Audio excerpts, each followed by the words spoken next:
Naquele tempo, Jesus foi à região de Cesareia de Filipe e ali perguntou aos seus discípulos: Quem dizem os homens ser o Filho do Homem? Eles responderam: Alguns dizem que é João Batista, outros que é Elias, outros ainda que é Jeremias ou algum dos profetas. Então Jesus lhes perguntou: E vós quem dizeis que eu sou? Simão Pedro respondeu: Tu és o Messias, o Filho do Deus vivo. Respondendo, Jesus lhe disse: Feliz és tu, Simão, filho de Jonas, porque não foi um ser humano que te revelou isso, mas o meu Pai que está no céu. Por isso eu te digo que tu és Pedro, e sobre esta pedra construirei a minha igreja, e o poder do inferno nunca poderá vencê-la. Eu te darei as chaves do reino dos céus. Tudo o que tu ligares na terra será ligado nos céus. Tudo o que tu desligares na terra será desligado nos céus. Palavra da salvação. Glória ao Senhor.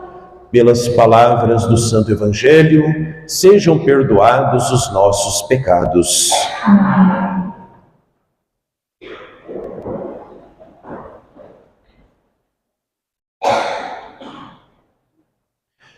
Tu és Pedro, sobre esta pedra construirei a minha igreja, e o poder do inferno nunca poderá vencê-la. Amados irmãos e irmãs, queridos filhos e filhas, presentes nesta igreja matriz de Santa Luzia, em Havaiandava, você também que reza conosco através da Rádio Liberdade FM, medita a palavra de Deus com a gente através do canal no YouTube, meditando a palavra. Nós que hoje nos reunimos para celebrar esta grande solenidade dos santos apóstolos Pedro e Paulo e recordar hoje com muito carinho, na nossa oração, mas também na coleta de hoje, o óbolo de São Pedro, aquele que é Pedro hoje, o Santo Padre, o Papa Leão XIV.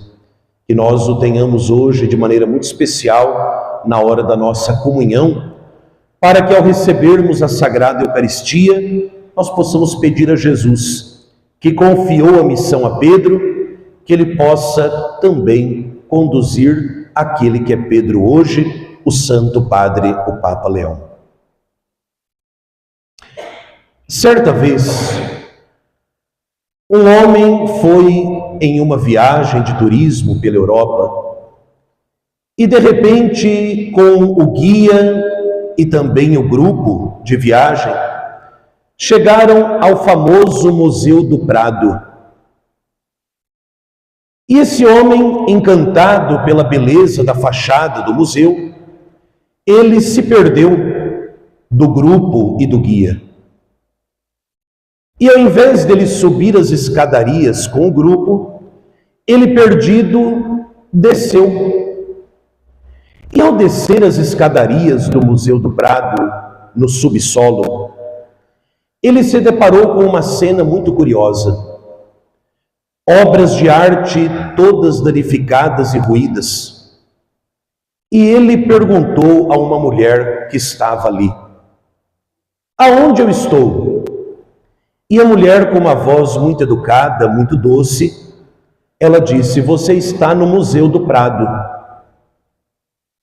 E ele olhou para todas aquelas obras feias, mal acabadas, e disse: Mas aqui é o Museu do Prado, com estas obras horríveis desse jeito?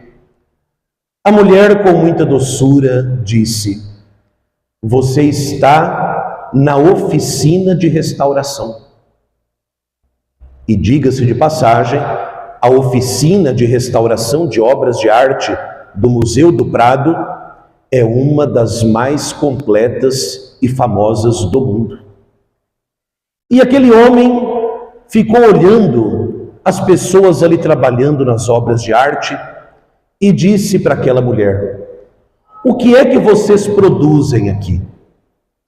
E aquela mulher, também com uma doçura no rosto, disse para ele: se você deseja saber o que nós produzimos, é preciso que você olhe lá para cima, a parte de cima do museu, onde estão as obras em perfeito estado. Pois bem, a oficina de restauro do Museu do Prado é a igreja. A igreja, a frágil barca de Pedro, ela nesse mundo, na realidade humana dela, vocês e eu, somos todos estas obras danificadas, manchadas, ruídas. E esta mulher que acolheu com muita gentileza esse homem, nós poderíamos dizer que ela é a liturgia. E a liturgia nos aponta hoje e diz: aqui nesta terra, nós na liturgia vamos restaurando a obra de Deus. O resultado final da nossa obra está no céu. O que é que a igreja produz? A igreja produz santos. Basta nós olharmos nestes 2000 anos de história, a fileira de tantos santos e santas, que foram homens e mulheres, pecadores como vocês e eu, mas que não se afastaram da oficina de restauração que é a igreja com a sua liturgia. Nós celebramos hoje o mistério da vida e da missão de Pedro e Paulo. Pedro, o primeiro Papa, Paulo, o maior missionário, homens com formação cultural diferente. Paulo era um erudito, formado na escola de Gamaliel, homem culto, refinado. Pedro era um homem chucro, trabalhador da vida diária, pescador. Estes dois homens, com histórias de vida tão diferentes, tiveram o encontro com a mesma pessoa. Pedro, na margem do lago do Genesaré, na pesca milagrosa. Paulo, a caminho de Damasco, indo prender e perseguir cristãos. Esses dois homens de temperamento diferentes, cabeças diferentes, histórias de vida até o encontro com Cristo diferentes, souberam deixar de lado o que os separava e foram unidos por esse amor de Cristo, que fez com que São Pedro, fosse crucificado de cabeça para baixo e outro tivesse a cabeça cortada pela espada, São Paulo. Deram a vida não por um ideal, não por uma ideologia, não por uma filosofia, não por um partido. Deram a vida por causa de Cristo. Deram a vida por causa de Cristo e o seu testemunho, o sangue destes dois homens, são o azeite da lamparina da fé da igreja até hoje. É o sangue dos apóstolos que mantém acesa essa chama da fé, que faz com que vocês e eu, iluminados pela fé da igreja, possamos também iluminar esse mundo. Pedro, este pescador experiente, um dia se rende ao carpinteiro de 33 anos, que de pesca não sabia nada, mas que fez a Pedro um convite. Avança para a água mais profunda, tenta um pouco mais. E o segredo da vida de Pedro foi desconfiar de si e depositar a confiança em Cristo. Mestre, tentamos a noite inteira, nada conseguimos, mas em atenção à tua palavra, nós vamos lançar a rede de novo. E é curioso, porque Jesus nesta cena, quando ele se encontra com Pedro, e chama Pedro a ser pescador de homens. Diz o Evangelho de São Lucas que Jesus estava ali, na margem do lago, amontoado pela multidão que havia acorrido para ouvir a palavra de Deus. E de repente, diante do olhar de Jesus, vários barcos, muitos barcos.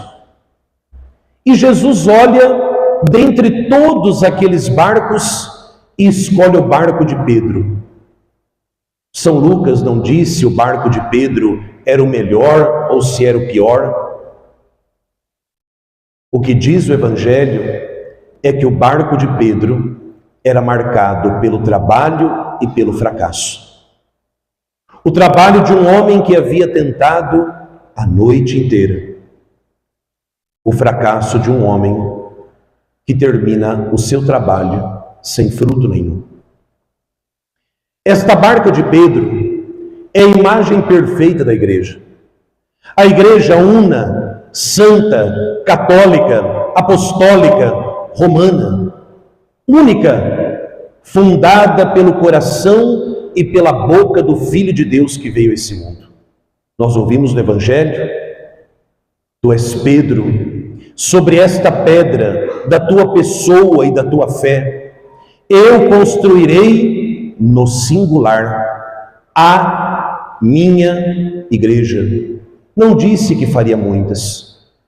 E nesta única igreja, una, santa, católica, apostólica romana, por misericórdia, as redes de Pedro, através das mãos de algum sacerdote, arrancou você do mar da morte no dia do seu batismo, te arrancou do mar que te afoga, do pecado, e te colocou para dentro dessa barca. Por isso hoje é dia de dobrar o joelho e louvar a Deus pela graça de ser membros dessa igreja, e é uma graça que nós não merecemos. A graça de pertencer à única igreja fundada por Cristo é uma graça que ninguém merece. E é de todas as muitas igrejas que foram sendo inventadas por homens, a mais difícil de viver. Basta olharmos os mandamentos, a doutrina. Ser católico, viver a fé, é fazer a experiência de Paulo, de todo dia combater o bom combate. E ninguém combate bom combate sem voltar para casa esfolado, machucado e cheio de hematoma. Ser cristão católico significa percorrer uma longa caminhada, e percorrer longa caminhada, completar a corrida, nos faz colocar um palmo de língua para fora, porque cansa, esgota, exige da gente um esforço. Mas combatendo o bom combate, completando a nossa corrida todo dia, chegarmos no fim da vida e dizer como Paulo: eu perdi tudo. E quanta gente, depois que se tornou cristão católico, perdeu muita coisa.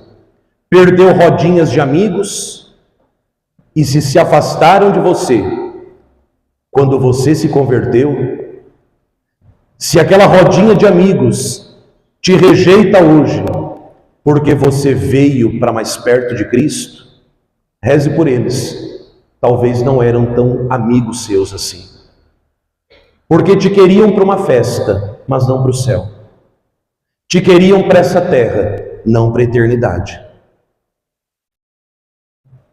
Com Paulo, quantos de nós perdemos muito ao abraçar Cristo? Perdemos amigos, prestígio social, perdemos aquela vida largada que às vezes a gente vive. Mas São Paulo diz: graças a Deus, eu perdi tudo, mas eu não perdi a minha fé. Como Santa Teresa. Santa Teresa, as últimas palavras dela no leito de morte foi beijar um crucifixo e dizer: meu Deus, obrigado, eu estou morrendo como filha da igreja. Meu Deus! Vejam, esta barca de Pedro, escolhida por Cristo, pode ser uma barca que precise de restauro todo dia, e basta nós sermos honestos e olharmos para as nossas falhas pessoais. E quantas vezes nos assombram as falhas dos outros membros da igreja, sejam eles ministros ordenados, fiéis leigos ou consagrados. O que nós não podemos nos esquecer, que a igreja nesse mundo, em cada liturgia, é uma oficina de restauro que está preparando os santos para o céu. Mas, padre, aquela outra barca que foi fundada por não sei quem, ela é mais bonita, ela é mais interessante, é mais animada. A grande pergunta é: você escolheria uma barca que Jesus não escolheu? Você aceitaria, para atravessar o mar da vida, uma barca onde Jesus não entrou? Ah, não, padre, mas Jesus está em todo lugar. Não sei, eu não consigo afirmar isso com toda certeza, porque diz o Evangelho que ele não entrou em todas as barcas que estavam na praia, entrou em uma. E uma barca cheia de gente fraca, igual vocês e eu. Uma barca marcada pela cruz, é o sinal que nos distingue. E é justamente nesta igreja, fundada pelo Filho de Deus, que nós temos a certeza da salvação da nossa alma.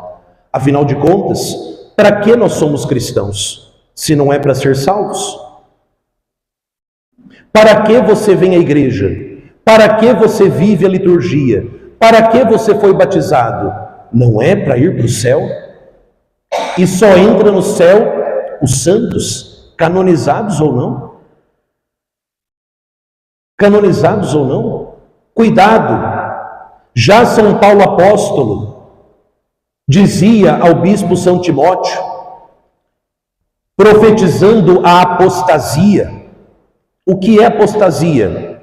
É o crime, é o pecado gravíssimo de abandonar a igreja de Cristo e trocá-la por qualquer outra igreja.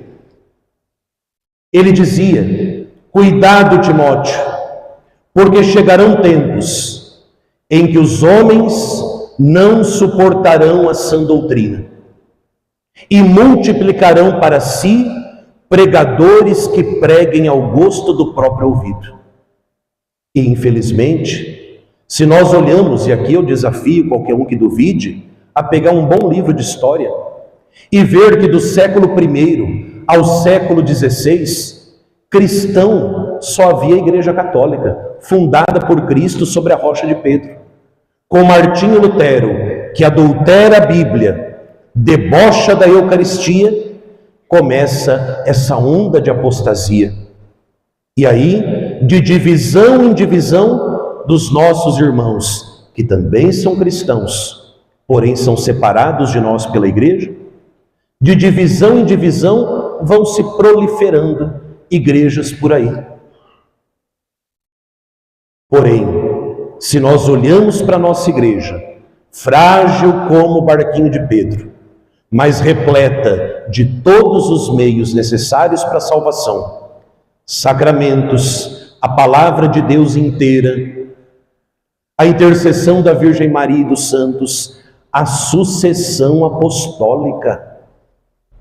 Vocês pararam para perceber que nós estamos celebrando hoje, 29 de junho de 2025, a mesma missa que os apóstolos celebraram no primeiro século da igreja, depois da morte e ressurreição de Jesus? Porque a igreja não é inventora, a igreja não é criadora, a igreja é transmissora. São Paulo, ao falar, por exemplo, da Eucaristia, na primeira carta aos Romanos, na primeira carta aos Coríntios, ele dirá: do Senhor eu recebi o que passo a transmitir, que na noite em que o levaram, ele repartiu o pão e disse: isto é meu corpo. distribuiu o vinho, disse: isto é meu sangue. Todas as vezes que comerdes deste pão e beberdes deste cálice, anunciareis a morte do Senhor até que ele venha. Não foram os apóstolos que inventaram a igreja? Não foram os apóstolos que inventaram a Santa Missa? É algo tão divino, é algo tão sublime, que só mesmo Deus poderia inventar. Pergunte, por um exemplo, com todo respeito, mas o respeito também nos faz falar a verdade sobre a fé. Pergunte, por exemplo, ao Edir Macedo, fundador da Igreja Universal: o senhor é sucessor de quem? De ninguém, porque ele fundou a dele. Pergunte ao missionário R.R. Soares: o senhor sucede quem? Ninguém, porque ele fundou o grupo dele depois que brigou com outro grupo. Pergunte ao Papa Leão: o senhor é sucessor de quem? E ele te fará uma lista. Francisco, Bento XVI, João Paulo II, João Paulo I, Paulo VI, João 23, Pio XII, Leão XIII, até chegar no Evangelho de hoje, há 2000 anos atrás. Meus irmãos, aquilo que é obra de mão humana é capaz de salvar o que é feito por mãos humanas. Veja você, se você tem hoje uma dor de dente e vai a um dentista, o dentista vai cavucar teu dente e vai resolver seu problema, porque seu problema é humano. O seu humano é a junção de dois humanos. Seu pai e sua mãe, pela graça de Deus, se uniram sexualmente e a sua carcaça está aí. Mas a alma que habita o seu corpo não foi seu pai e sua mãe que fez. A alma que habita seu corpo, e é ela que vai durar para a eternidade, é obra da mão de Deus. Ora, se o que é feito pelo homem é salvo por obra de mão humana, a sua alma não pode ser salva por uma igreja fundada por homens.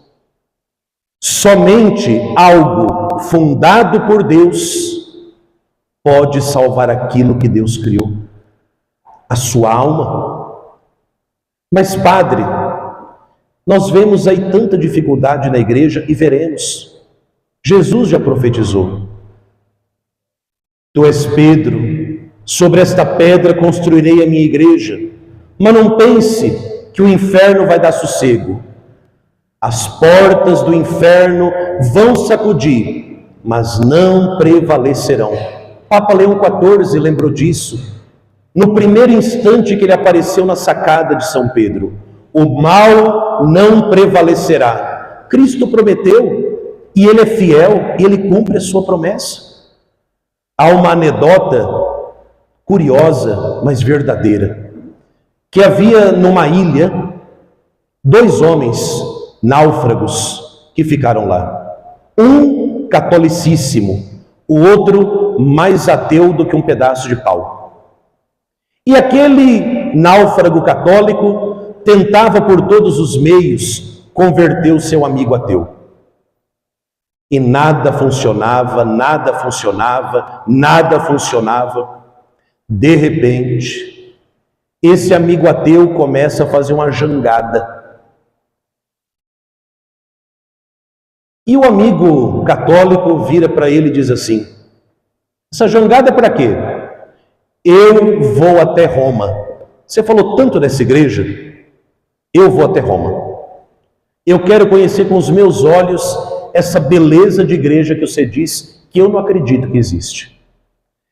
O amigo católico começou a coçar a cabeça e falou assim: vixe, hora que ele chegar em Roma e ver o luxo de certos cardeais, a vida frouxa de certos padres, a vida banguela de certos leigos, esse homem eu já perdi.